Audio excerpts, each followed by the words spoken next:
Pemirsa, kondisi banjir di Kabupaten Aceh Singkil yang terus berangsur surut membuat BPBD Aceh Singkil dan Dinsos memutuskan untuk menutup satu dapur lapangan. Sebelumnya, banjir telah merendam 13 desa di Kecamatan Singkil dan mengakibatkan warga mencari tempat aman. Banjir yang merendam 13 desa di Kecamatan Singkil sejak lebih dari seminggu yang lalu saat ini terus berangsur surut pada sejumlah desa. Di Desa Ujung Bawang dan sekitarnya ketinggian air banjir mulai surut, sehingga aktivitas warga sudah mulai normal kembali. Hal itu membuat BPBD Aceh Singkil bersama Dinas Sosial Aceh Singkil memutuskan untuk menutup satu dapur lapangan yang berada di Desa Ujung Bawang, Kecamatan Singkil.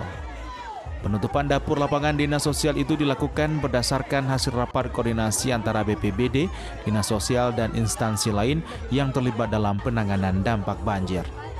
Ya, untuk saat ini mobil dapur lapangan yang di Desa Ujung Bawang itu sudah ditutup sejak kemarin, namun personil serta mobil dapur lapangan yang dari Dinas Sosial sudah dipindahkan ke Desa Sukamakmur, fokusnya membantu warga Desa Sukamakmur. Rosiana menambahkan, kendati banjir terus surut, namun warga diminta untuk tetap waspada terhadap dampak lain yang disebabkan banjir.